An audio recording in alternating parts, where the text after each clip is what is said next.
Bom, boa tarde a todos. Hoje vamos falar sobre gestão de expatriados junto com o nosso associado Domingos e Pinhos Contadores. Temos como palestrante o Augusto Andrade e Luciana Lupinucci. Muito obrigado pela presença e pela disponibilidade. Gostaria de agradecer também a Luciana Aracaki pelo auxílio durante a organização do evento. Espero que todos gostem. Augusto, é com você. Obrigado, Rafael. Obrigado a todos pela presença. Em primeiro lugar, quero agradecer à Câmara Brasil-Alemanha pelo espaço aqui para a gente conversar sobre esse tema de expatriados. Agradecer também a toda a equipe da DPC que nos ajuda aqui a formatar esses eventos para apresentar para vocês. Meu nome é Augusto Andrade, eu sou sócio responsável pelo atendimento às pessoas físicas aqui na Domingos e Pinhos Contadores. E eu e Luciana Lupinucci vamos falar aqui sobre gestão de expatriados. Luciana, vou deixar você se apresentar, né? Olá, boa tarde a todos. Meu nome é Luciana Lupinucci, sou responsável pela área de departamento pessoal do Domingos e Pinho e também da parte de consultoria trabalhista e previdenciária, e atendemos os clientes dando suporte necessário para que todos recebam um salário em dia de forma correta. É isso, né? Vamos lá. Feitos os agradecimentos iniciais, vou começar aqui a apresentação. Deixa eu compartilhar a tela aqui com vocês. Está todo mundo vendo a tela? Sim. Acho que sim, né? Sim. Então, vamos lá. Rapidamente, só queria falar um pouco aqui sobre a Domingos e Pinhos Contadores. Nós completamos em abril 38 anos. O escritório tem 38 anos aqui. Nós temos escritório no Rio, São Paulo, Macaé. Hoje, como a Adriana, minha diretora aqui no escritório, costuma dizer, esse número é muito vivo, mas nós temos hoje aproximadamente 600 sócios e colaboradores e mais de 600 clientes. Chegamos até aqui com base nesses pilares do nosso trabalho aqui de ética, confiança, enfim, o talento das pessoas que trabalham aqui. É uma honra fazer parte desse time da DPC. Eu estou na DPC desde 2013. Acho que a Luciana está um pouquinho antes de mim. Só um pouquinho a mais. Enfim, nós temos uma gama de serviços bastante extensa, né? Esses aí são os principais serviços que a DPC faz, e eu costumo falar com os nossos clientes aqui, com os nossos amigos, que se nós não soubermos fazer, nós vamos conhecer alguém que faça bem, para indicar os nossos parceiros e para que o cliente seja sempre bem atendido aqui na DPC. Essas caixinhas marcadas aí de pessoa física e departamento pessoal, que somos eu e Luciana, que vamos falar aqui com vocês hoje sobre esse assunto de expatriação. Vamos tratar tanto de brasileiros no exterior quanto de estrangeiros no Brasil, falar um pouco de obrigações fiscais do expatriado e os acordos internacionais que o Brasil tem, tanto em matéria tributária quanto em matéria previdenciária. Eu acho que isso é uma coisa muito interessante aqui, que traz um valor aqui para a nossa conversa muito interessante. Começando a falar, a primeira coisa quando a gente fala de um estrangeiro no Brasil é que, para ele trabalhar aqui, né, o estrangeiro precisa ter um visto, uma autorização para trabalhar no Brasil, né? E esse visto, essa autorização precisa ser compatível com a função que ele vai exercer no Brasil.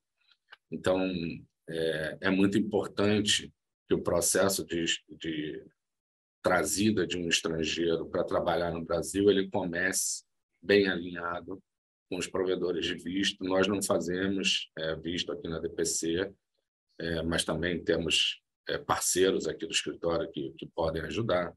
Mas, enfim, esse início da expatriação Sempre quando ela é bem planejada, a expatriação funciona bem, né? Quando a expatriação começa sem um planejamento bem feito, a tendência é que em algum momento do percurso, seja na largada, no meio ou no final, a gente acabe tendo algum tipo de desconforto aí com esse estrangeiro que veio no Brasil ou com um grupo de pessoas, né? Então, esses são os vistos hoje em dia, né, que estão lá no portal de imigração do governo. E, especificamente, é importante a gente falar de autorização de residência, porque é uma coisa que tem acontecido muito aqui, né, Luciana? Demais. Os estrangeiros têm vindo para cá com autorização de residência, né, pedindo para vir morar, trabalhar no Brasil. Isso tem acontecido muito. E a autorização de residência, enfim, ela é concedida pelo governo. Existem diversos tipos de autorização de residência, né, para que a pessoa venha trabalhar no Brasil. Enfim, estudo, tratamento de saúde, reunião familiar. Essa autorização de residência com base em acordos do Mercosul, por exemplo, isso tem acontecido muito aqui no escritório com os nossos clientes, e por isso que a gente chamou a atenção aqui na apresentação, porque é algo que é recorrente aqui no nosso dia a dia, e as pessoas nos perguntam, né? Bom, tem um funcionário argentino com autorização de residência, ele pode trabalhar, não pode trabalhar, ele pode entrar na folha, não pode, enfim, essas questões que a gente vai tratar aqui com vocês, mas, enfim, achamos importante dar um destaque para isso, porque nas nomenclaturas de vistos, como a gente vai ver, não existe mais aquele visto permanente que existia antes, né? Então, agora, quando a gente entra lá no portal de imigração, a gente tem autorização de residência e visto temporário, né? E autorização de residência, isso aqui não é novo, mas é sempre importante destacar que a pessoa não precisa mais sair do Brasil para conseguir a autorização dela. Antigamente, a pessoa precisava sair e depois voltar. Agora, isso não é mais necessário. E as pessoas ainda perguntam isso para a gente. É muito recorrente essa pergunta. Não é verdade, Luciana? Hoje Sim. a gente estava até comentando sobre isso, né? Falando aqui, será que é necessário a gente falar disso? E é isso que a experiência do dia a dia da Luciana falou, não, deixa essa questão aí, porque as pessoas sempre me perguntam isso. Então, é importante que a gente saiba que não precisa mais sair do Brasil, né? Como eu estava falando, não tem mais visto permanente, né, na nomenclatura, mas a legislação fiscal não acompanhou isso. Então, quando a gente olha lá na questão de quando que esse estrangeiro vai estabelecer a residência aqui no Brasil, a gente vê ainda lá na legislação sobre portadores de visto permanente que se tornam residentes a partir da sua chegada. Por analogia aqui, a gente considera aqui que os portadores, né, de uma autorização de residência no Brasil, por terem a intenção de vir para o Brasil, viver no Brasil, trabalhar no Brasil, precisam se tornar residentes na data da chegada no Brasil ou na data da obtenção, pelo menos daquela autorização de residência, e a partir daí cumprir com as suas obrigações fiscais aqui no Brasil. Da mesma forma, os portadores de visto temporário que têm um vínculo empregatício aqui no Brasil, eles também se tornam residentes no momento da chegada aqui com esse visto. É interessante aqui falar que essa questão do estrangeiro vindo para o Brasil e a adequação do tipo de visto, a função que esse estrangeiro vai desempenhar na empresa brasileira, isso é muito importante, porque você não pode aplicar para um visto, sei lá, por exemplo, de assistência técnica, né, e depois querer colocar um visto temporário para assistência técnica e querer que esse estrangeiro assuma uma posição de gestão na empresa brasileira, porque o visto não é apropriado para isso. Então, às vezes a gente está com pressa em trazer aquele funcionário para o Brasil, porque, enfim, precisa dele aqui. A gente entende isso, né?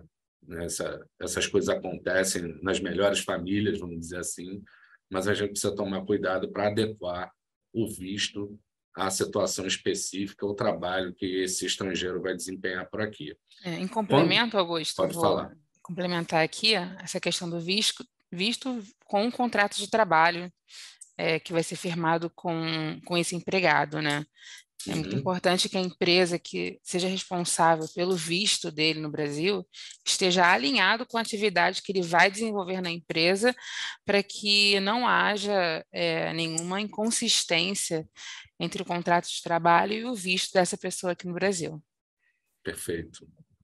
E quando o estrangeiro vem para cá com um visto temporário, mas ele não tem esse vínculo com a empresa brasileira, né, não tem um contrato de trabalho local aqui, esse estrangeiro ele vai se tornar residente fiscal no Brasil após 183 dias de presença no país, contados no intervalo de 12 meses. Isso também é importante ressaltar.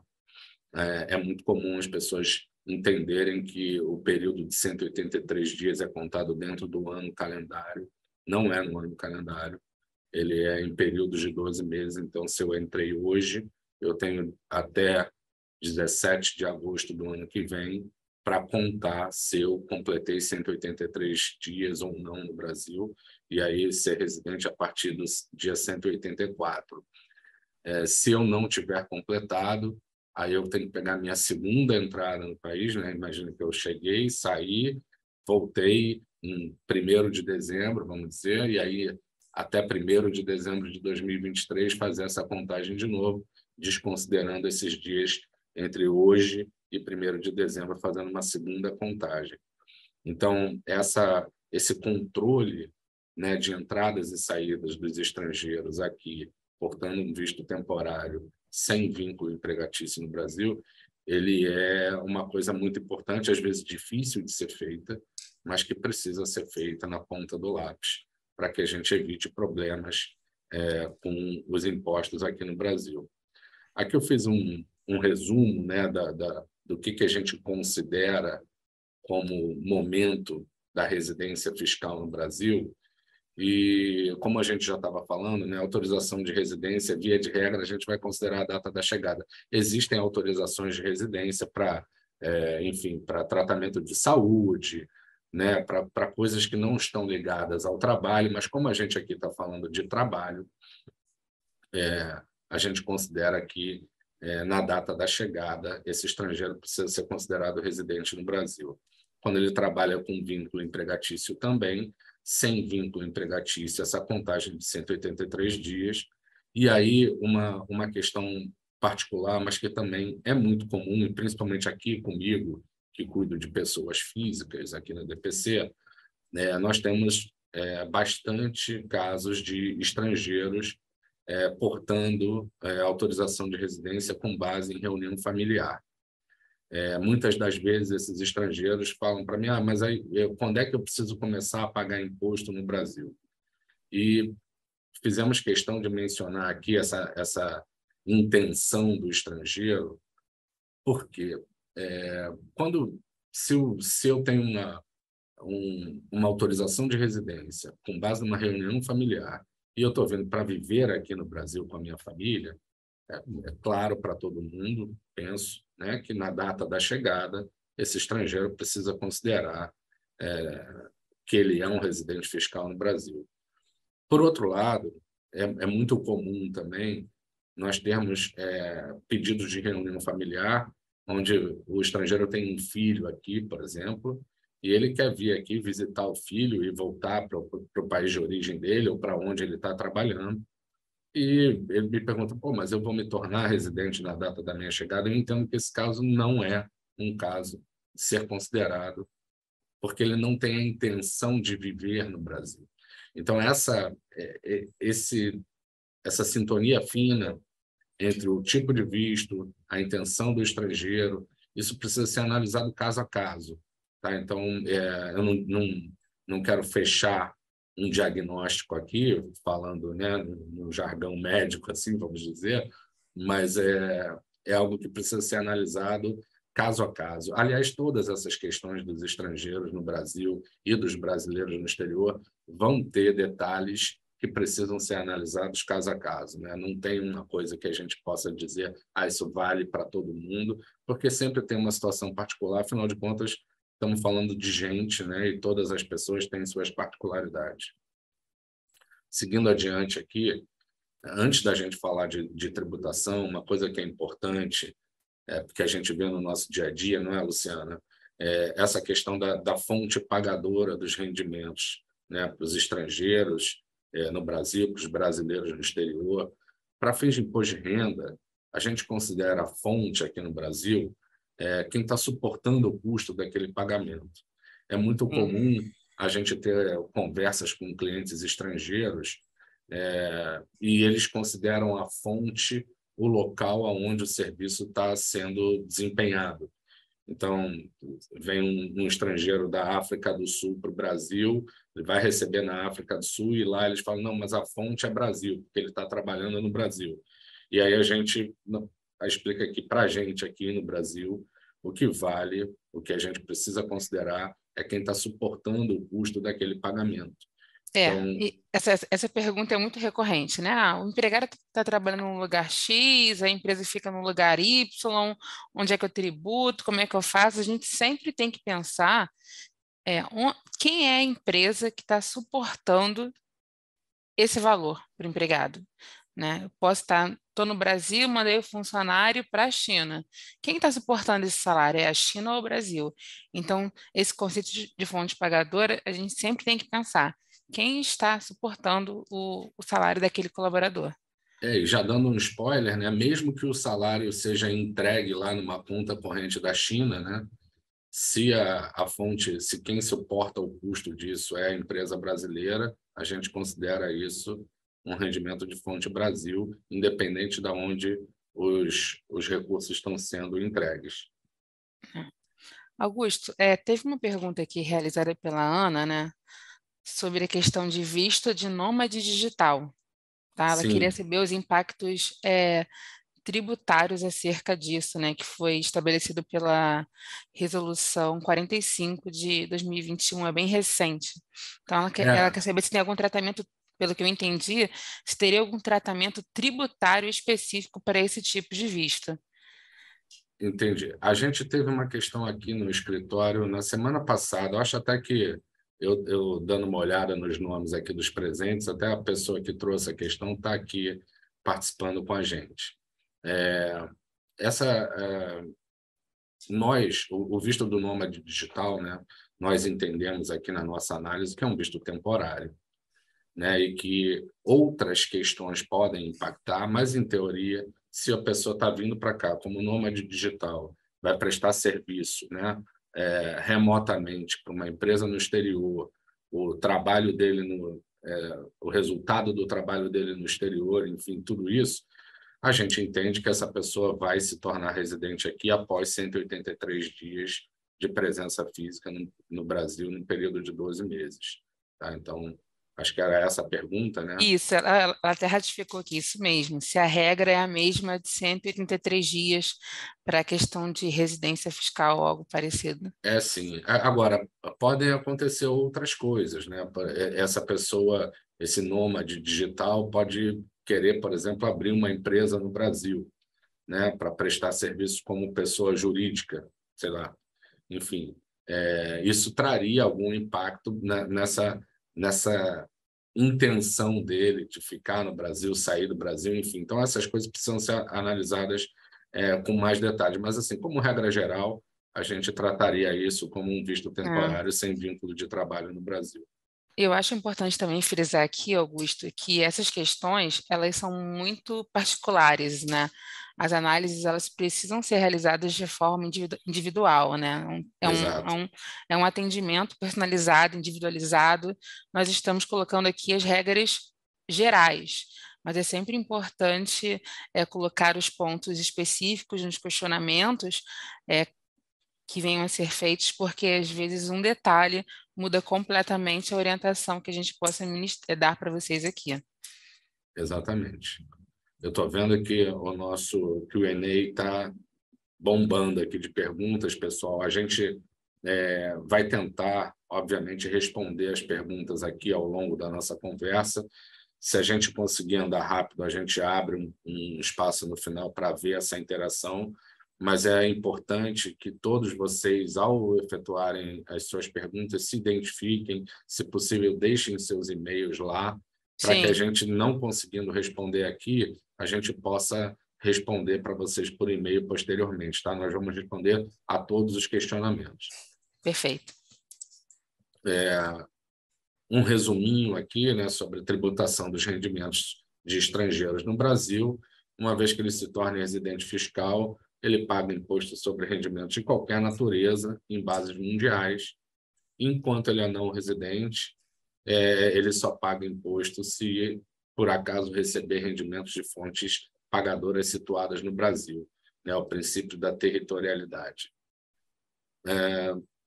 É muito comum, né, quando um estrangeiro vai embora e a empresa, enfim, posteriormente tem que pagar um bônus para ele, esse estrangeiro já fez o processo de saída, já encerrou a residência fiscal no Brasil, então é muito comum a gente ver pagamentos das empresas brasileiras a estrangeiros não residentes, quando eles já foram embora do país, e aí a gente tem que fazer essa tributação na alíquota e código específicos para os não residentes fiscais.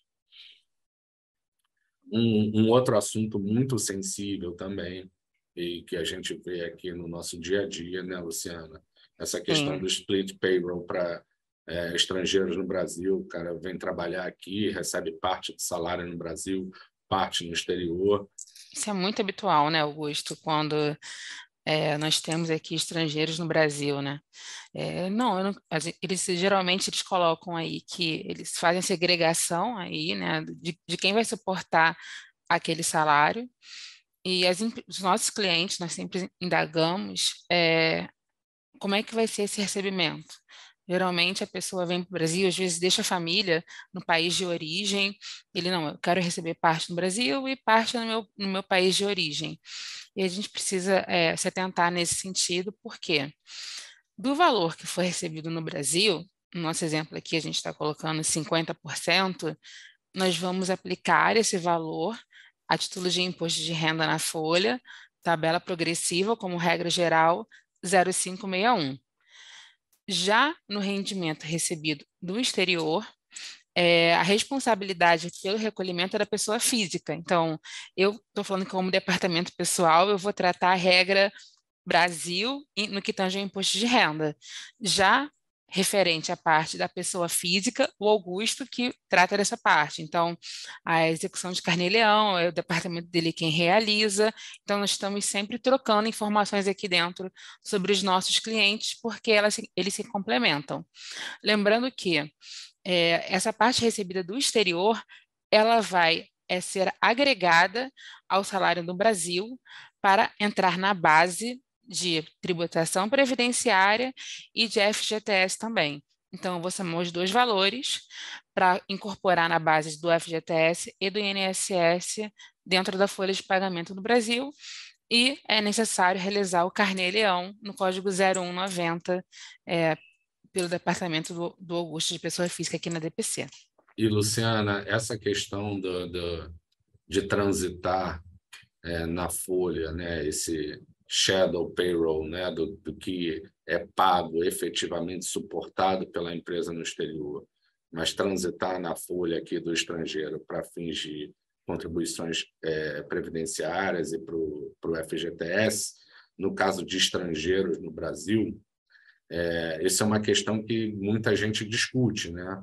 A gente sabe que tem discussão judicial sobre isso, a gente vê muita gente que diz não concordo, não quero pagar, não vou pagar. Enfim, o jurídico também suporta, né? Muitas empresas consultam o jurídico e falam, não, o jurídico analisou, entendeu que a gente não vai colocar, tem esse ponto também. Exatamente.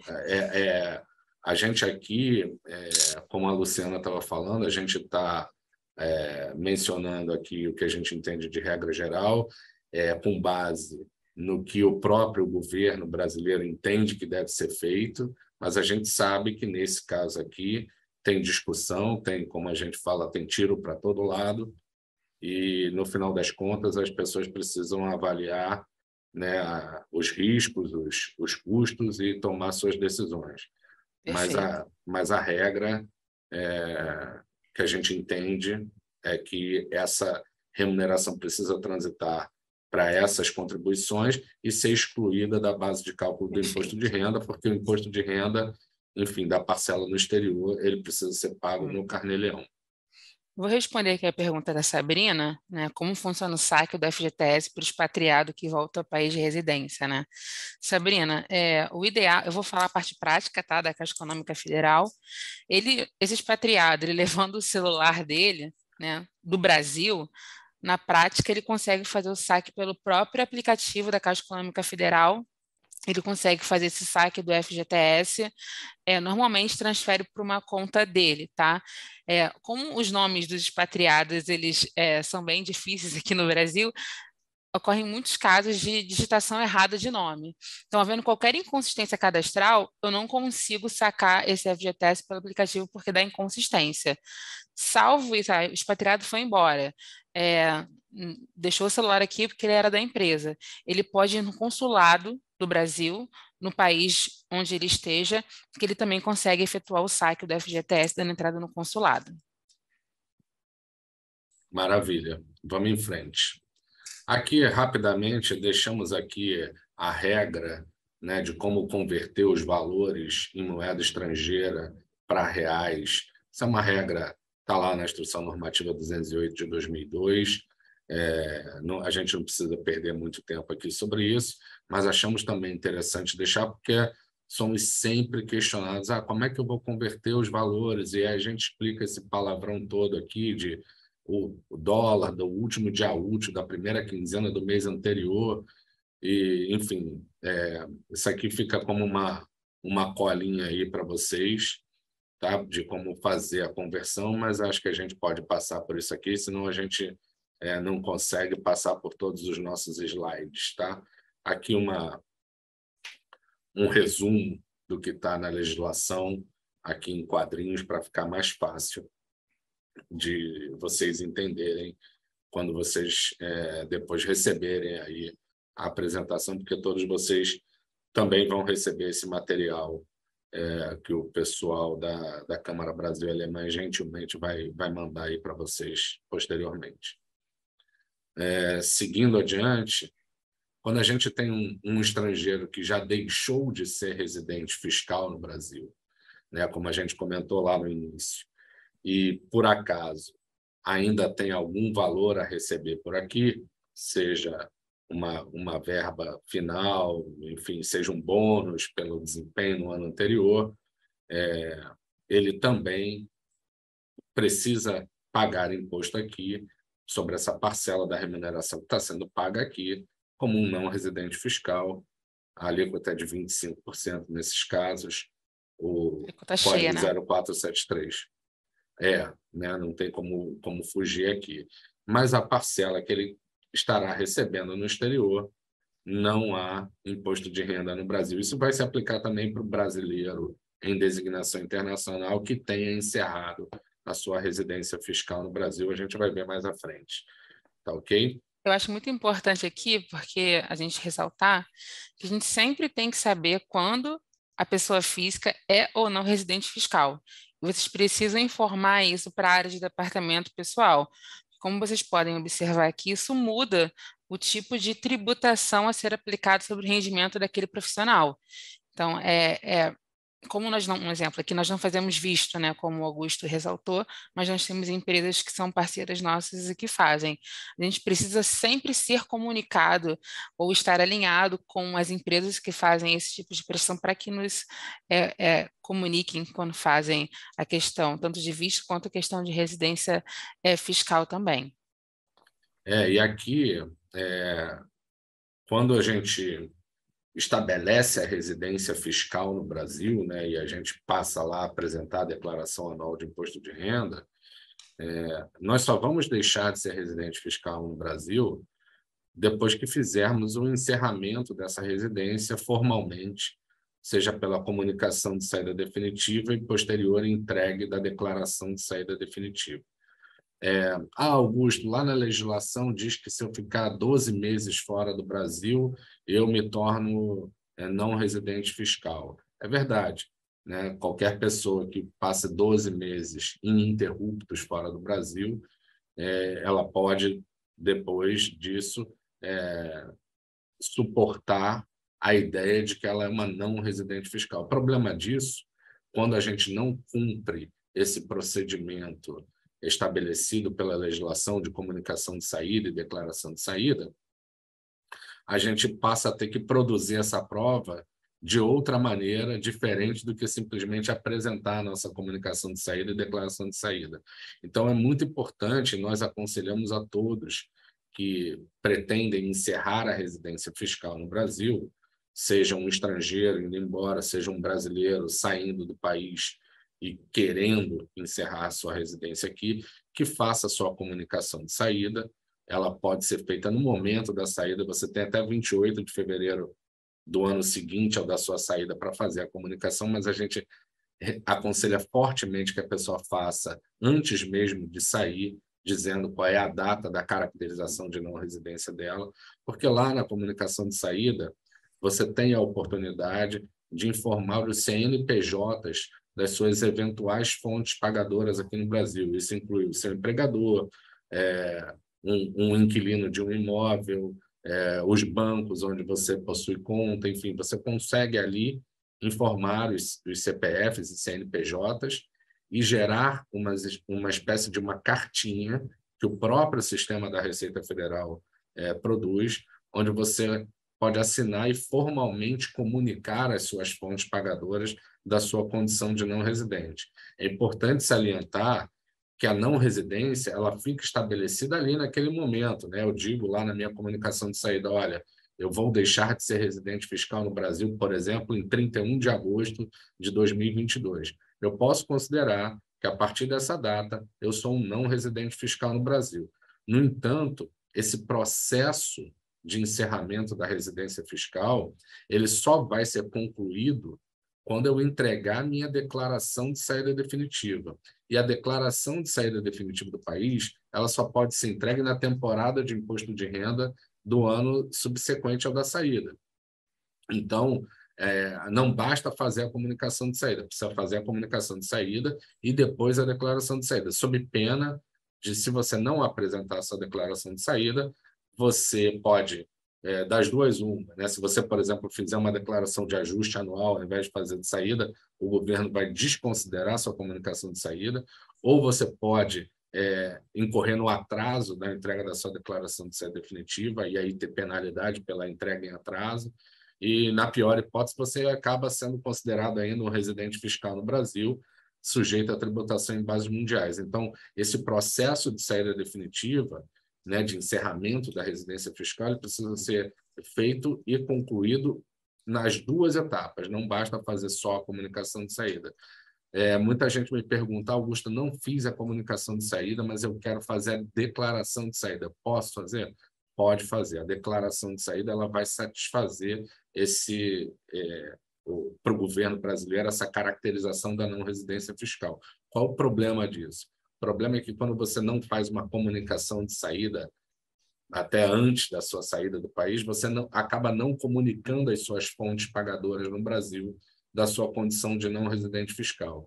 E aí pode acontecer de você receber rendimentos posteriores à sua saída, que serão tratados como rendimentos pagos a residentes fiscais, e você acabar tendo um problema de inconsistência na declaração ou de tributação de maneira equivocada pela fonte pagadora, que não é obrigada a saber da sua condição de não residente. Está lá na legislação, está lá na Instrução Normativa 208 de 2002, que é a obrigação da pessoa física informar as suas fontes pagadoras sobre a declaração, sobre a sua saída definitiva do país.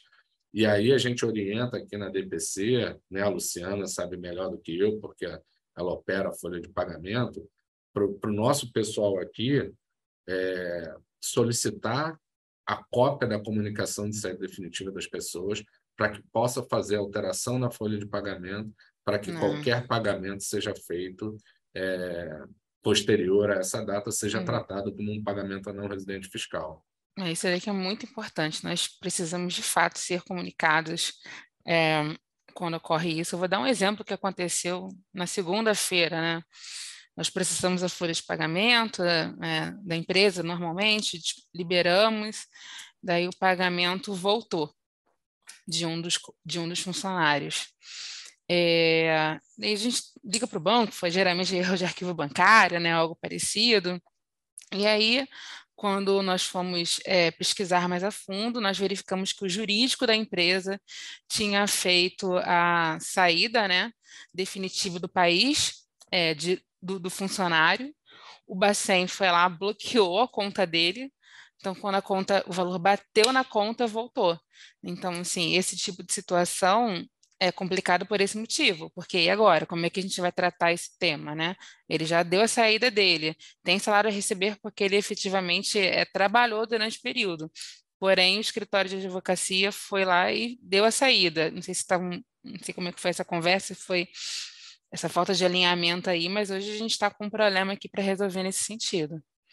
Porque tem essa questão bancária envolvida, né? A gente vai até tratar disso aqui um pouquinho mais à frente, mas quando você deixa de ser residente, né, você tem algumas e comunica as fontes pagadoras e comunica ao banco, por exemplo, os bancos precisam tomar providências e que podem acarretar nisso que você está falando, né, no encerramento daquela conta, no tratamento, né, de uma conta de domiciliado no exterior, enfim, pode acontecer também, né, um outro caso aqui para ilustrar, a gente tem situações que o funcionário faz a comunicação de saída dele por conta própria, não avisa para a empresa continua pagando salário no Brasil e tratando como se fosse um pagamento a um residente fiscal. Isso bate na Receita Federal de uma maneira que a Receita Federal entende que aquela pessoa está obrigada a apresentar a declaração de imposto de renda, só que a pessoa fez saída definitiva. Isso gera uma inconsistência lá, que acaba acarretando na pendência de regularização do CPF e até na suspensão do CPF daquele indivíduo. Então, são coisas que são muito sensíveis e precisam estar alinhadas. Quando a gente atende aqui os clientes que são clientes da área de pessoa física, da área de departamento pessoal, obviamente a gente tem esse cuidado de aqui na área de pessoa física, se eu faço uma comunicação de saída, eu encaminho para o time da Luciana para que eles possam ter essa informação lá. Quando as coisas não são centralizadas, a gente pode acabar tendo esse tipo de desencontro de informação.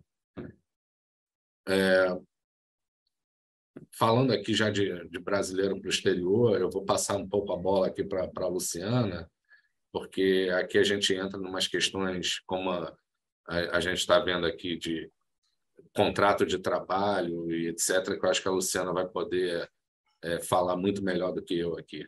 Luciana, por favor. Eu falei até com o Augusto, vai passando os slides, porque eu não gosto de ficar lendo muito, não. Vamos lá, gente. Então, como via de regra, né, a situação dos trabalhadores contratados no Brasil ou transferidos por seus empregadores para prestar serviço no exterior, ela é regulada pela Lei 7.064 de 82 e regulamentada pelo Decreto 10.854 de 21, se não me falha a memória, isso mesmo. E aí, essa lei, ela, na época, ela foi criada por um propósito específico, para uma categoria específica de profissional, que posteriormente ela ganhou abrangência para todos os trabalhadores que se enquadrassem naquela situação. No que tange a essa lei especificamente, a gente tem que vou ressaltar aqui que ela não cabe por um empregado designado para prestar serviços de natureza transitória por período não superior a 90 dias. Então, se você tem um empregado de natureza transitória, período não superior a 90 dias, eu não vou aplicar essa lei, desde que, naturalmente, ele tenha ciência expressa dessa transitoriedade, né, do caso do empregado, e que ele receba, além da passagem de ida e de volta, as diárias durante períodos de trabalho no exterior, as quais, seja qual for o valor, né, e que elas não terão natureza salarial. uma vez que aquele valor vai ser somente para a subsistência daquele empregado durante um período curto de tempo aí, tá? Então, eu vou considerar, quando é que eu vou considerar que o empregado ele vai ser transferido, né? Quando eu removo ele para o exterior, e o contrato estava sendo executado em território brasileiro, quando ele é cedido à empresa sediada no estrangeiro para trabalhar no exterior, desde que a gente mantenha um vínculo trabalhista com esse empregado brasileiro, ou quando contratado por empresa sediada no Brasil para trabalhar a seu serviço no exterior. Então, sempre que eu tiver essas 3 situações, eu vou considerar esse empregado transferido para o exterior. E quais são os direitos que eu vou aplicar a esse empregado? A empresa responsável pelo contrato de trabalho, ela tem que assegurar a esse empregado que é transferido, independentemente da legislação do local da execução de serviço. Ou seja, tem que garantir todos os direitos previstos na lei, tá?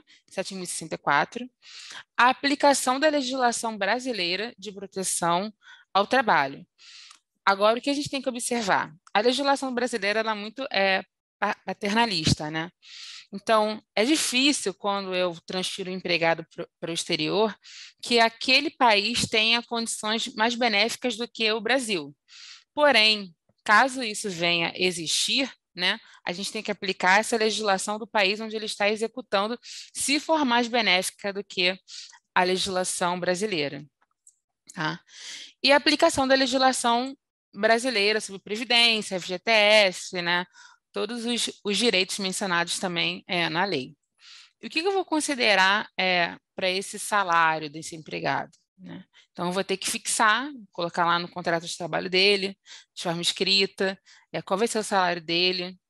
Ele também, eu vou ter que aplicar, né, todos os reajustes previstos na legislação brasileira, como reajuste sindical. Meu funcionário está em outro país, eu vou aplicar o dissídio coletivo da categoria, né? O reajuste salarial estabelecido na categoria, eu vou aplicar ele, tá? E será obrigatoriamente estipulado em moeda nacional, mais a remuneração devida durante a transferência do empregado, que daí foi o que nós já dissemos, que eu vou ter que computar aqueles valores que forem ajustados lá fora. Outro ponto relevante é a questão do adicional de transferência, né? Sempre que a transferência ela é provisória, a gente entende, né, que é devido ao adicional de transferência de 25% sobre o salário do empregado. Nesse ponto também é um pouco polêmico, né? Mas a gente entende que cabe aí o adicional de 25% de transferência para esse empregado. É porque a 7064 ela não estipula esse percentual, né? Isso, a gente usa por analogia CLT aí no caso, né? Uhum. Eu também tenho previsto na legislação que trata dessa condição o direito do empregado, enquanto ele estiver prestando serviço no exterior, a conversão e remessa desses valores para o local de trabalho, tá? E no caso de férias, também é importante ressalvar, não sei como é que estou te bagunçando muito aí, Augusto, não, né? Não, Não, fica não. tranquilo. Se eu te bagunçar, você fala para eu voltar aqui alguma Tá, coisa. Eu estou tentando seguir o raciocínio. tá. E no caso de férias, é uma faculdade do empregado, né? Ele gozar as férias no Brasil. Contudo, após 2 anos de permanência do exterior, a empresa ela vai ser obrigada, a empresa empregadora, a custear essa viagem do empregado para o Brasil. E essa viagem ela se estende aos cônjuges, aos demais dependentes desse empregado também, com ele residente, no caso, né, que esteja laborando lá. Então, a empresa ela é obrigada a custear essa questão das férias a ele e sua família após 2 anos, ok? Luciana, esse custeio dessas férias não representa um acréscimo patrimonial para o empregado, né? Ele não precisa tributar isso como um benefício indireto, ou precisa? Não, entendo que não. Sim, eu também entendo que não, né? Mas essa Uma vez própria que está previsto na legislação, é uma obrigação é uma da obrigação da empresa, empresa. é uma obrigação da empresa, Uhum. tá? Ok. E aí, quando eu tiver o retorno desse empregado ao Brasil, tá? Depois que foi lá, executou o trabalho, esse empregado ele está retornando para o Brasil. Quais são as condições de retorno desse empregado para o Brasil? Ele pode ser determinado pela empresa, quando não se tornar mais necessário o trabalho desenvolvido dele no exterior, porque acontecem muitos questionamentos assim. Estabelecia que ele vai ficar no exterior por 6 meses. Suponhamos que depois de 4 meses ele não está performando como o esperado por essa empresa no exterior. A empresa decide regressar com esse empregado no Brasil. A empresa ela pode fazer isso?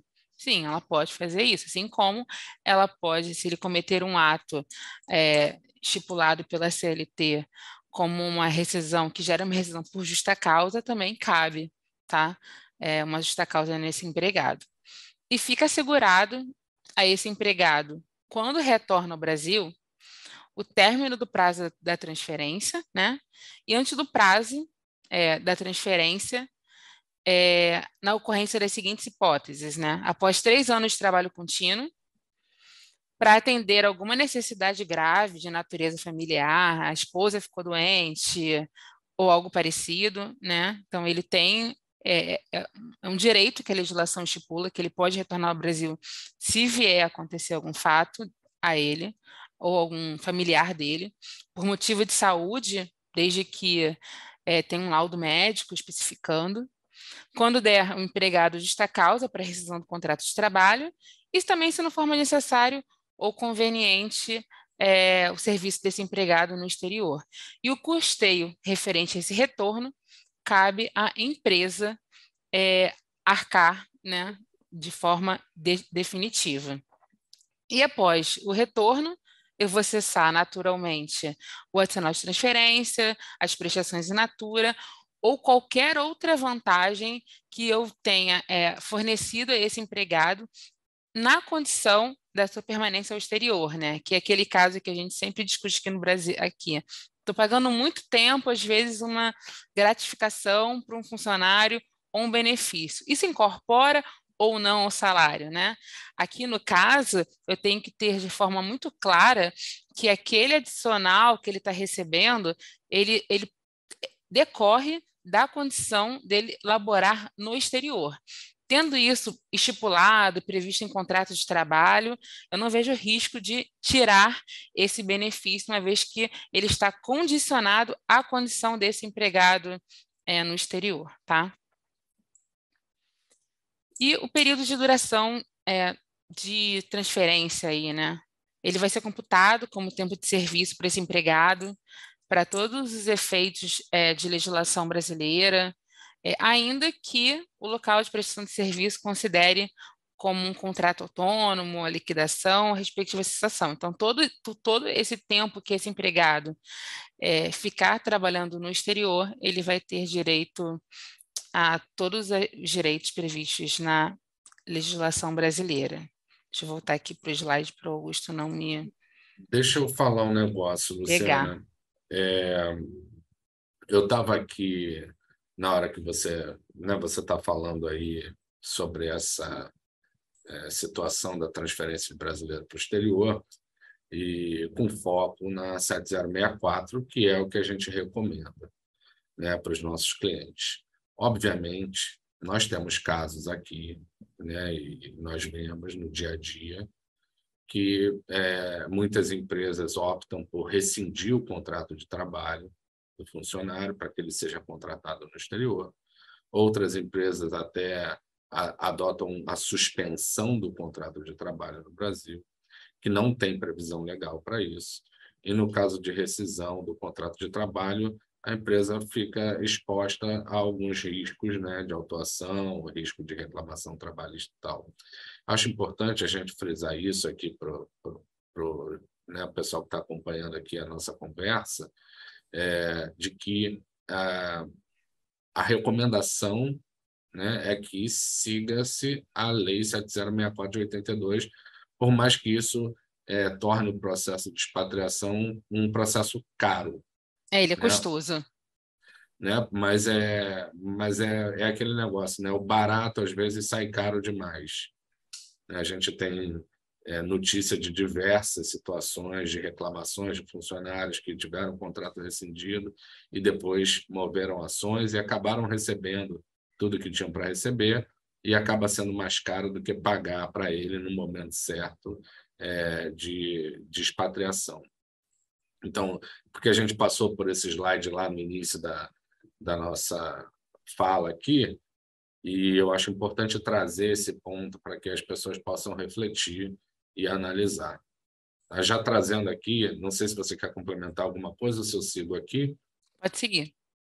Trazendo aqui para a tributação, né, dos brasileiros no exterior, se o brasileiro é residente fiscal no Brasil, e essa decisão da residência ou não residência fiscal, ela é uma decisão personalíssima, né? A empresa não pode definir se aquele funcionário será ou não será residente fiscal no Brasil. O que a empresa pode e deve fazer é prover uma consultoria especializada para que possa analisar o caso daquele funcionário e expor quais seriam os benefícios, os prós e os contras de se manter a residência fiscal no Brasil ou encerrar a residência fiscal no Brasil. Enquanto residentes fiscais aqui, os brasileiros transferidos para o exterior, porque a residência fiscal e a residência social são duas coisas distintas,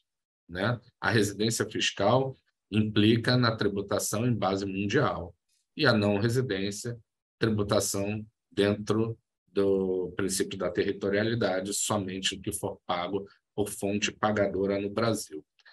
E aí, aqui o split payroll, né, para um caso de transferência de brasileiro para o exterior, se esse brasileiro mantém a residência fiscal no Brasil, a parte que ele recebe aqui, retenção de folha, certo, Luciana? 0561.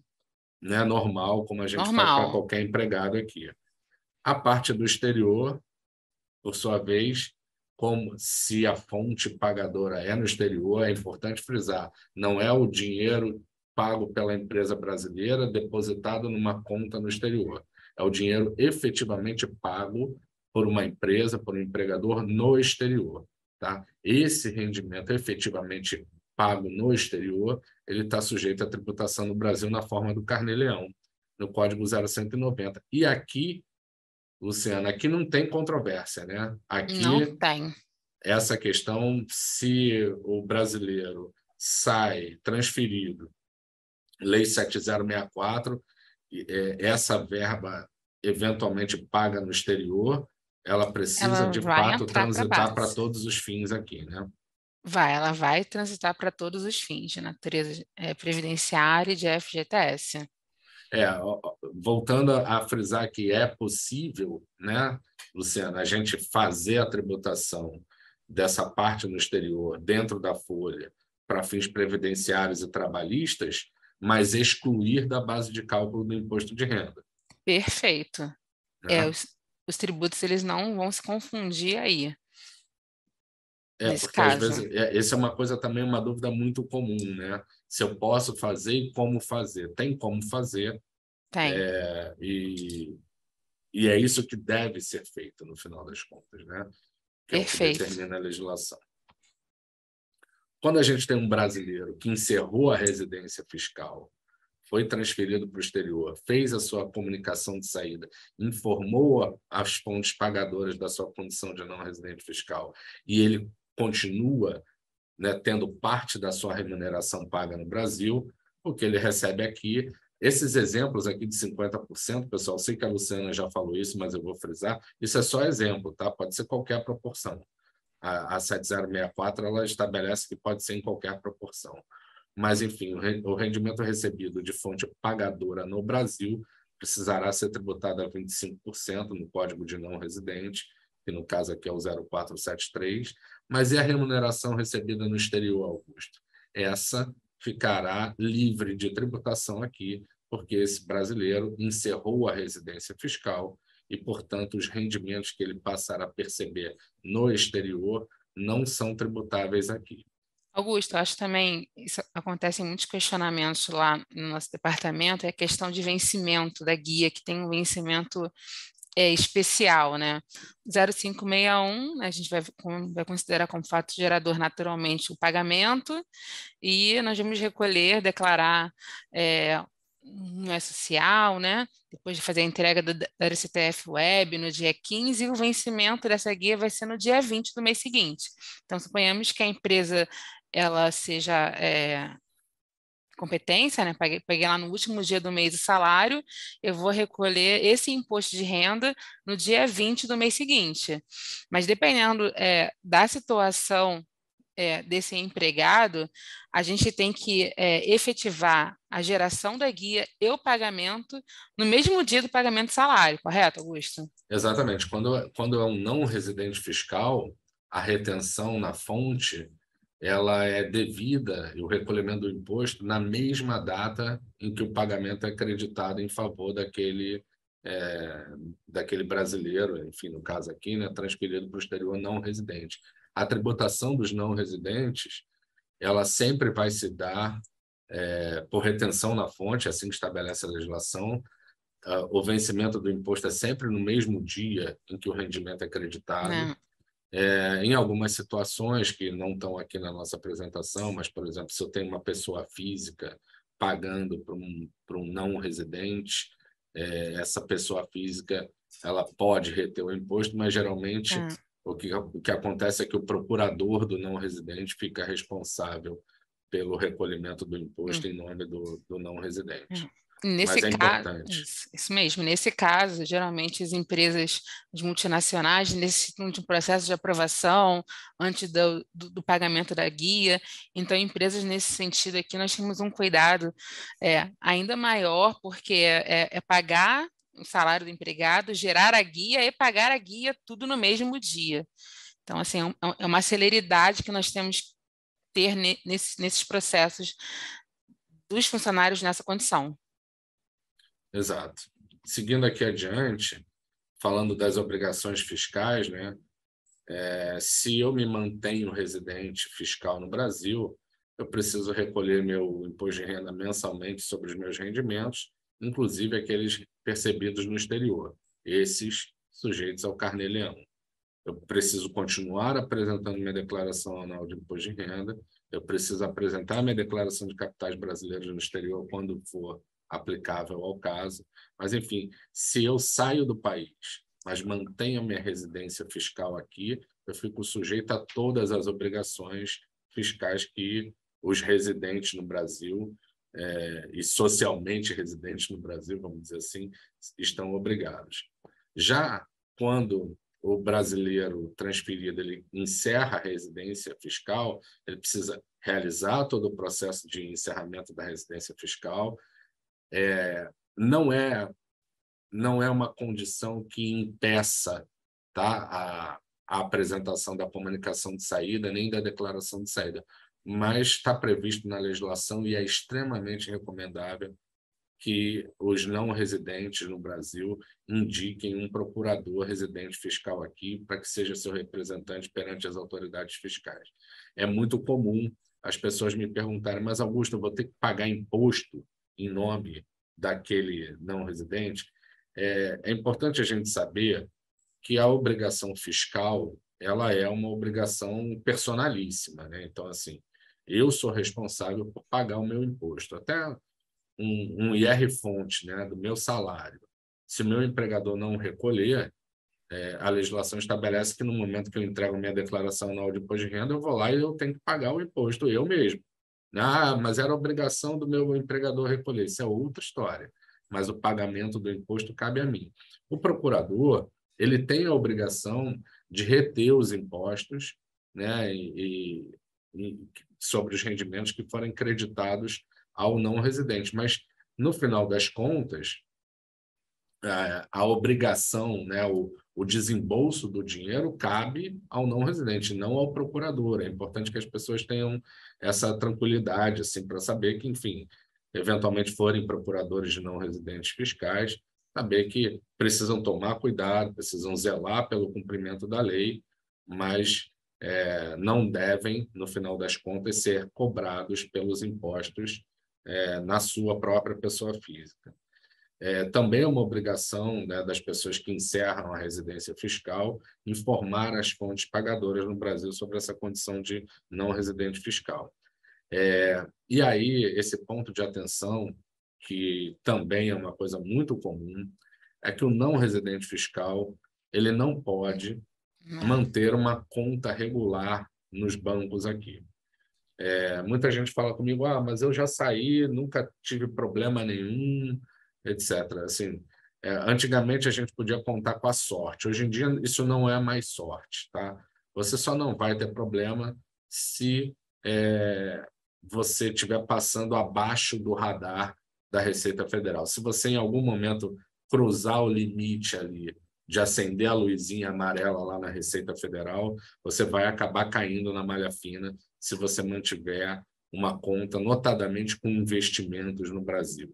Você deixa só uma conta corrente para pagar uma despesa corrente baixa, etc., é provável que você passe abaixo do radar, por mais que você esteja em não cumprimento com as regras, é provável que você passe abaixo do radar e não tenha problema. Mas a gente recomenda, né, que as pessoas levem essa questão em consideração. Os brasileiros transferidos para o exterior, via de regra, têm aqui os seus investimentos, têm sua família, precisam entender essas questões bancárias, né, que são regras estabelecidas pelo Banco Central, né, sobre a conta de residente fiscal. Hoje em dia, ela é chamada de CDE, conta de domiciliado no exterior. Né? Quais são as implicações de se ter uma CDE e o que isso vai causar nos investimentos dela, que precisarão ser feitos abaixo dessa conta CDE, que é uma conta 4373, que é a conta de investimento de não residente. Enfim, tem uma série de questões bancárias aqui que são importantes, que as pessoas precisam tomar cuidado. Então, é importante salientar isso aqui, que isso é um risco, que às vezes as pessoas fazem todo o processo direitinho, mas mantêm lá os investimentos no banco, e aí passa 1, 2 anos, a pessoa está com o CPF suspenso, e aí a gente precisa mover um processo administrativo dentro da Receita. Uma outra coisa que a gente também sempre fala, a Receita Federal do Brasil é excelente, funciona super bem quando a gente tem formulários para resolver os problemas dentro da Receita. Quando a gente não tem o formulário, a gente tem um processo, né, que a gente faz uma petição e etc., essas coisas já não funcionam com a celeridade que a gente gostaria que elas funcionassem, ou nem sempre funcionam assim. Então, as pessoas, às vezes, precisam ter paciência e isso pode acabar acarretando um problema mais grave no futuro. Já passando aqui, estou tentando dar uma acelerada, que se deixar eu falo aqui até amanhã. A gente vai falar aqui de acordos internacionais, eu vou falar um pouquinho aqui de acordo para evitar dupla tributação, depois a Luciana fala de acordos previdenciários, mas, enfim, um acordo para evitar dupla tributação e evasão fiscal, o Brasil tem diversos acordos afirmados. O objetivo dos acordos geralmente os acordos sempre começam, né? Eles sempre começam com os critérios para estabelecimento de residência fiscal das pessoas. Então, assim, qual o objetivo do acordo? Estabelecer aonde que a pessoa é residente fiscal em caso de conflito de interesse, porque você vai ser residente fiscal de um país ou de outro, sempre que a legislação desse país determinar que você é residente fiscal. Né? E aí, quando você tem um conflito em que, por exemplo, a lei brasileira e a lei argentina determinam que você seja residente fiscal nos dois países, a gente vai olhar para o acordo e tentar entender como é que a gente vai tratar os rendimentos. Os textos dos acordos são muito parecidos, via de regra, mas, enfim, podem variar em detalhes e, principalmente, em coisas, como eu vou mostrar aqui para vocês, que são assim, ó. Os rendimentos de bens imobiliários, por exemplo, isso aqui é o texto do Acordo do Brasil com a Argentina, tá? Eles falam, geralmente os acordos dizem isso, tá? Os rendimentos de bens imobiliários serão tributáveis no estado em que os bens estiverem situados. às vezes, o texto do acordo ele fala assim, podem ser tributados no estado onde esses bens estiverem situados. Aqui nas profissões dependentes, por exemplo, ele fala que só são tributáveis nesse estado. Esse detalhe semântico aqui dos acordos, eles geram muita discussão sobre quem vai tributar, a quem compete a tributação e como é que você toma crédito de, né, se você deve considerar aquilo isento, se você precisa considerar tributável e tomar crédito do imposto. Isso gera muita discussão. A gente tem que querer muito, podem, devem, Exatamente. só, Exato. poderá, deverá. Então, nós temos que ter muito cuidado na leitura desses acordos. Exato. E como o objetivo do acordo lá no início é olhar para a situação daquela pessoa, estabelecer o país onde ela está residente, a situação precisa ser analisada caso a caso. Né? Não tem uma situação em que... Porque, às vezes, no texto do acordo, ele fala você vai ser considerado residente no país onde você tiver o centro dos seus interesses vitais. E aí você não tem como determinar isso. Onde permanecer habitualmente, aí você não tem como determinar isso, porque permanece habitualmente nos dois. Às vezes ele fala, você vai ser considerado residente no país onde você for nacional. E às vezes você tem uma situação em que você tem um brasileiro trabalhando na Argentina, então o cara é brasileiro, ele vai ser considerado residente no Brasil porque ele é nacional do Brasil, vamos adotar essa possibilidade, mas você pode ter um americano que é residente no Brasil, trabalha aqui, foi transferido para a Argentina, e aí esse cara ele não vai ter essa questão da onde ele é nacional para determinar a residência fiscal dele. Então, os casos precisam ser analisados individualmente. Tá? Nos casos das profissões dependentes, né, como ele fala ali, só serão tributáveis no país onde o trabalho estiver sendo desempenhado, mas ele vem, olha, não obstante, podem ser tributados no outro estado se você permanecer menos de 183 dias, se as remunerações forem pagas por um empregador em nome de um empregado que seja residente de outro estado, não couber um estabelecimento permanente. Então, enfim, os textos dos acordos eles não são fáceis de serem interpretados. Essa é a verdade. Muitas vezes a gente acaba recorrendo aos nossos parceiros advogados para nos darem suas legal opinions sobre as situações, mas a questão é que todos eles, e o que vale aqui de aconselhamento para a gente todas as situações precisam ser analisadas caso a caso. O Brasil tem acordo com diversos países, aqui está o link para a página da Receita Federal, onde vocês vão encontrar esses países lá. A Alemanha está arriscada ali, porque a Receita Federal continua colocando a Alemanha ali como um país que possui acordo, mas esse acordo foi denunciado em 2006 ou 2008, já nem me lembro, tem muito tempo que esse acordo do Brasil com a Alemanha já não está mais em vigor, porque a Alemanha, o Reino Unido e os Estados Unidos têm uma coisa chamada reconhecimento da reciprocidade de tratamento fiscal, que significa dizer que o Brasil reconhece de ofício que com esses países, nesses países, é possível utilizar o imposto pago no Brasil como um crédito contra o imposto devido naquele país lá sobre o mesmo rendimento, obviamente obedecido àquelas regras que vocês sabem de que o imposto não tenha sido restituído, enfim, e até o limite do imposto devido naquele país, mas o Brasil reconhece essa reciprocidade com o Reino Unido, com os Estados Unidos e com a Alemanha. E a gente está falando de imposto federal sobre a renda, tá? Então é muito comum a pessoa ter rendimentos nos Estados Unidos, trabalhar lá, e lá nos Estados Unidos paga o imposto federal, mas paga o state tax, o city tax, o social security, o med tax, etc. E ela acha que tudo isso pode ser utilizado para compensar o imposto devido aqui no Brasil. Não somente o imposto federal sobre a renda desses países, tá? No caso lá dos Estados Unidos, o Federal Income Tax, o famoso FIT, tá? Aqui falando um pouco de DIRF, sobre, né, pagamento a não residente, que na DIRF lá a gente precisa identificar qual é o número de identificação fiscal daquele contribuinte. daquele não residente, né, que a gente está fazendo um pagamento. E aí a gente acha esse número geralmente nas invoices e a gente pode também pesquisar, no caso de empresas, nesse endereço aí que está aí para vocês poderem pesquisar depois. Acho que aqui, Luciano, você pode tocar o barco. Acordos previdenciários, né? Os acordos previdenciários, eles são conduzidos pelo Ministério das Relações Exteriores, né? É um esforço aí diplomático entre as previdências sociais, e eles visam basicamente garantir a seguridade social, ou seja, visa garantir a aposentadoria daqueles profissionais que trabalham nesses países que têm esse acordo, visando aí evitar uma tributação em 2 estados diferentes. Quando eu falo estados, no caso, estou me referindo aos países, tá?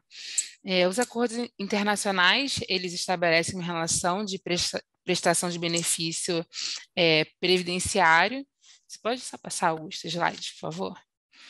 E a gente tem que identificar quais são os países que o Brasil mantém esse acordo. Eu vou dar um exemplo aqui pessoal, familiar, no caso ali. Um exemplo, meu pai, ele é argentino, né?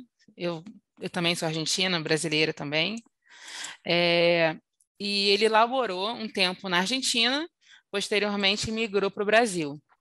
Então, como o Brasil ele tem um acordo com a Argentina de previdência, existe uma agência específica, né, para cada estado. Então, nós conseguimos aproveitar esse tempo de aposentadoria, desculpa, esse tempo de laboro na Argentina. Ele se aposentou aqui no Brasil, então nós pegamos esse tempo da Argentina, agregamos com o tempo do Brasil para compor a aposentadoria dele. Então, esses acordos, eles também são importantes nesse sentido, tá? Para garantir a aposentadoria daquele profissional. Eu também tenho um acordo previdenciário Brasil e Estados Unidos, tá? Então, em relação aos Estados Unidos, eu tenho a Seguridade Social de lá. Em relação ao Brasil, eu tenho o INSS aqui do Brasil.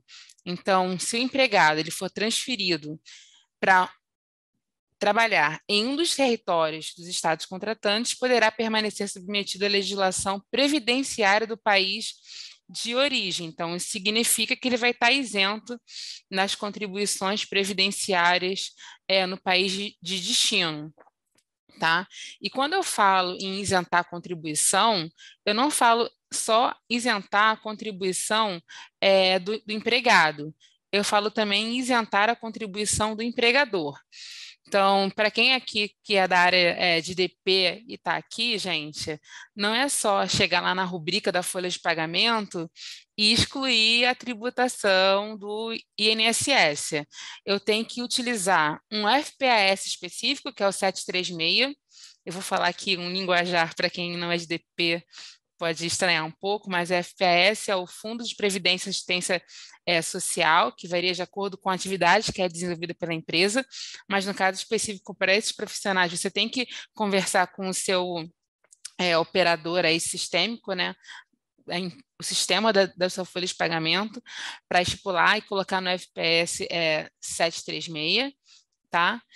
E as informações relativas aos trabalhadores que estejam enquadrados na Lei 7.064, eu vou ter que usar o FPS 590, tá? E quando eu for preencher lá o campo de terceiros, o que é terceiros? É o sistema S. Então, em relação ao sistema S, eu vou ter que colocar uma sequência de 4 zeros. Isso tanto na GFIP, né, que a gente, apesar de hoje a GFIP, ela ser utilizada para as empresas do grupo 1, grupo 2, grupo 3, para quem ainda, todo mundo que já entrou no E-Social aí, né, ela é utilizada exclusivamente para a questão do FGTS.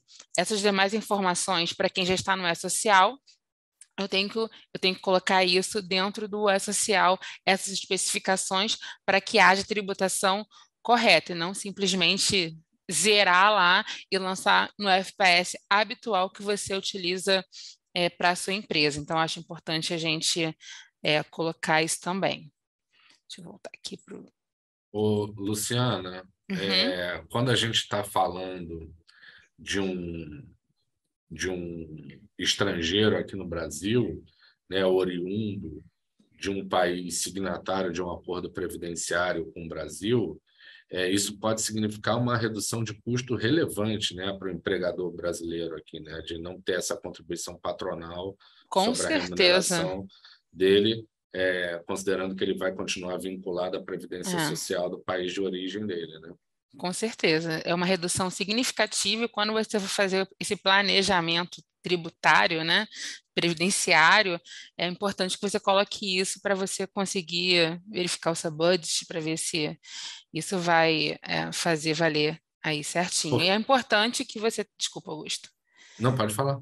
E é importante que você tenha esse certificado de deslocamento temporário, né? Eu já tive clientes aqui que ingressaram com o pedido de visto, de visto não, solicitando acordo previdenciário nos Estados Unidos, e demora um pouco, às vezes, para esse certificado sair, mas a gente orienta aí que sempre que tiver esse certificado em mãos, que vocês enviem para os seus processadores, para a empresa que faz a parte de departamento pessoal.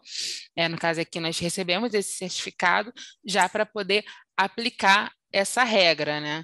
Então, às vezes o acordo sai, sei lá, agora em agosto, porém deu entrada em maio.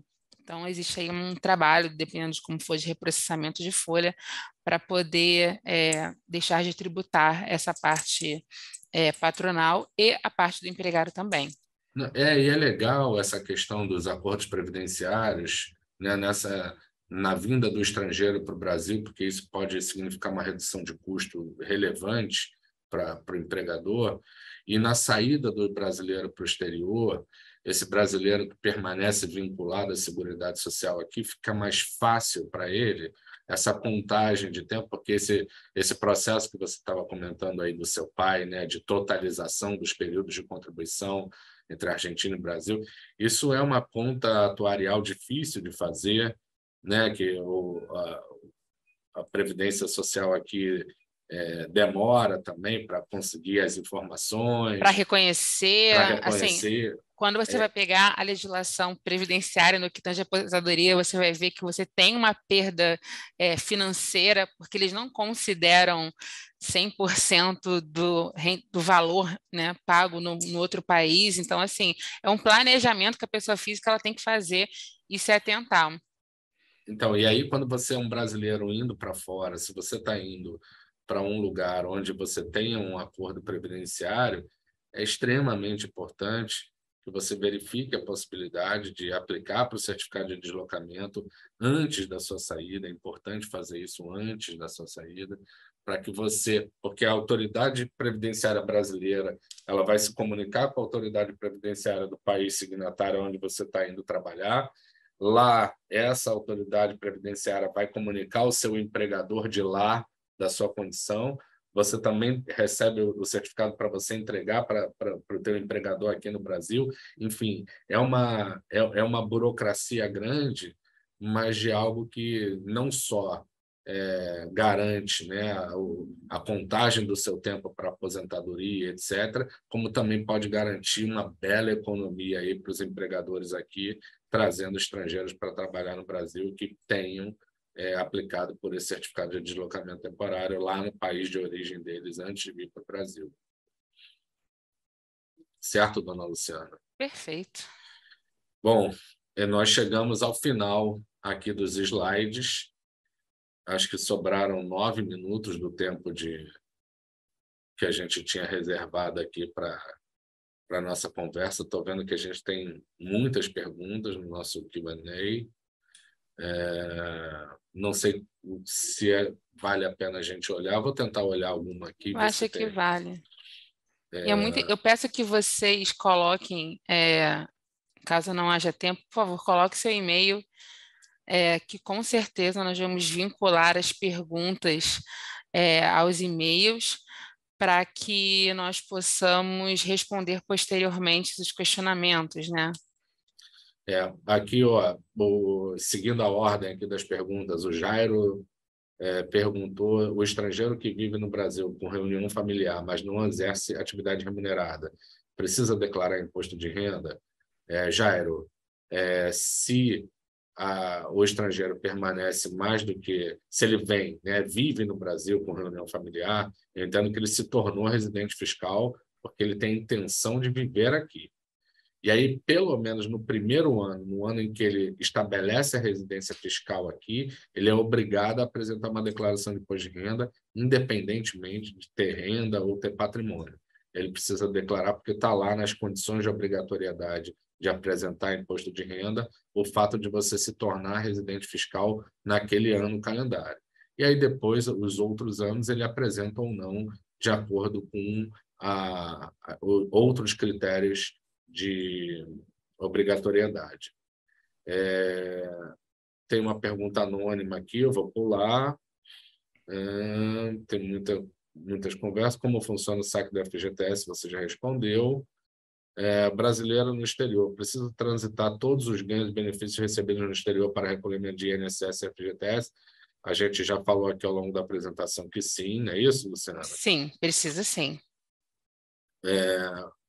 O Manuel pediu para repetir as situações em que é considerada a transferência. Acho que a gente pode falar disso depois. E também eu posso mandar para você, Manuel, também, especificar, melhor tá no material também, né, os casos, mas eu posso também enviar um e-mail para você com os casos específicos para que você tenha isso ao seu uso. Por favor, coloque seu e-mail aqui no texto, se você puder, que eu mando para você, tá bom? Tem uma pergunta de como fica o período de férias para o expatriado. A gente também falou na apresentação, né, de como funcionam as férias. O brasileiro expatriado, ele tem o direito dele garantido, né, de férias, e a cada 2 anos ele também tem o direito de vir gozar essas férias no Brasil, puxado pela empresa. Um brasileiro aplicar para uma vaga no exterior, a empresa custear a sua transferência, mas ela ser desde o início definitiva, ele tem que ficar um tempo fora do Brasil para que não... Então, a caracterização de transferência é para que haja... Eu acredito que seja essa a pergunta, Daniela. A dúvida aqui acho que seria referente ao adicional de 25%, né? Sempre quando eu falo em adicional de 25%, a transferência ela tem que ser temporária. Se a transferência ela é definitiva, não cabe adicional de 25%, somente nos casos que a transferência é temporária. Mas, Luciana, o que é transferência temporária? Com certeza você vai ter que ter isso estabelecido no seu contrato, dizendo o empregado será transferido por um período de 6 meses, 1 ano. A legislação ela não vai entrando no mérito o que é transferência, qual é o tempo para que seja caracterizada a transferência temporária. Tá? O mais importante aqui é entender o intuito desse empregado estar indo para o exterior. A empresa realmente ele vai ser fundamental lá, não tem previsão de retorno desse empregado, entende que a transferência naturalmente é definitiva. Mas se já tem aí uma data de início, uma data de retorno desse empregado, a transferência ela vai ser temporária.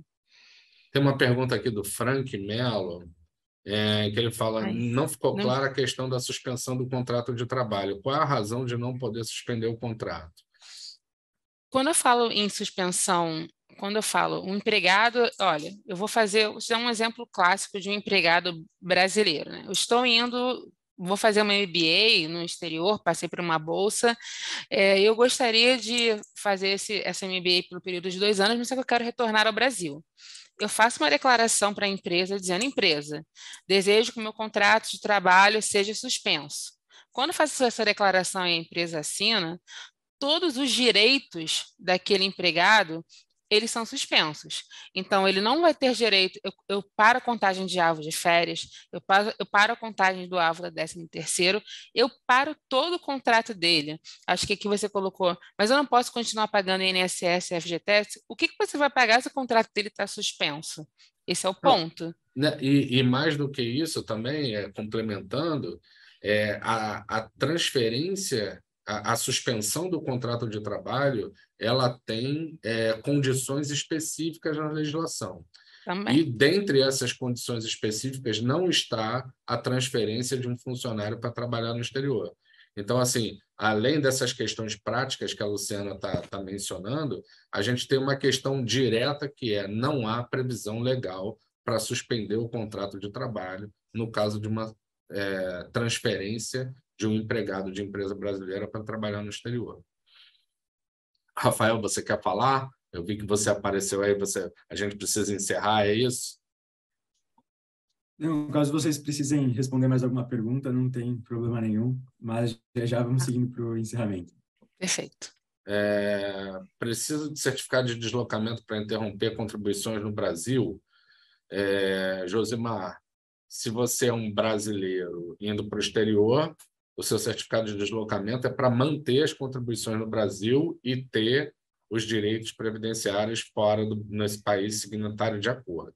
Se, ao contrário, se você é um estrangeiro oriundo de um país signatário de acordo e vem para o Brasil, você precisa de um certificado de deslocamento para não haver contribuições no Brasil, continuar contribuindo lá no seu país de origem, mas ter seus direitos previdenciários aqui. Eu quero responder uma pergunta que me perguntaram aqui. Não entendi a diferença entre FPS 736 e 590. A FPS 736 é utilizada pelas empresas de setor financeiro, que tem um adicional de 2,5%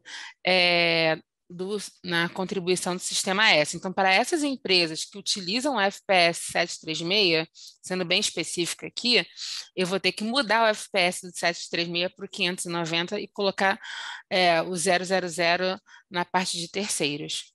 É isso que prevê a legislação. Tá.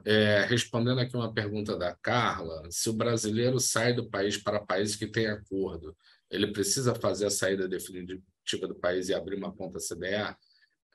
Carla, assim, ninguém está obrigado a fazer saída definitiva em nenhuma hipótese. Obviamente, quando você vai para um país que tem acordo, isso te dá um conforto em não fazer uma saída definitiva, sabendo que você tem um acordo que vai evitar a dupla tributação dos seus rendimentos. Tá? Mas, uma vez que você faça a saída definitiva, é importante você abrir uma conta de domiciliado no exterior no banco para você evitar problema para você. Tá? Espero que eu tenha respondido, mas qualquer coisa, depois você... Aqui nesse último slide, pessoal, tem tanto o meu e-mail quanto o da Luciana. Então, se vocês quiserem também, fiquem à vontade para mandar e-mails direto para a gente, que a gente vai ter prazer em responder com certeza. Com certeza. Nosso e-mail está aqui no final, só nos encaminhar que nós respondemos. Lembrei de algo, ou aconteceu alguma situação posteriormente, só mandar e-mail também que nós estamos à disposição. O pessoal está perguntando se a gravação vai ser disponibilizada em algum portal, Rafael. Eu sei que os slides vão ser disponibilizados, mas a gravação também? Isso, a gravação vai ser disponibilizada no canal da Câmara no YouTube e ela vai ser enviada por e-mail junto com a apresentação de vocês após a reunião. Acredito que daqui a uns 3 dias ela vai ser enviada. Tudo bem. Vamos encerrar, então?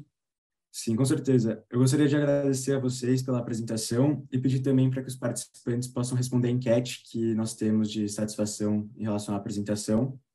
Então, Augusto e Luciana, muito obrigado pela apresentação e pela disponibilidade. Muito obrigado também ao DPC pela parceria e pelos eventos que a gente elabora juntos. Gostaria de desejar a todos uma boa tarde e até mais. Boa tarde a todos. Obrigada. Obrigado a todos. Obrigado aí à Câmara Alemã. Um abraço. Até a próxima. Até. Tchau, tchau.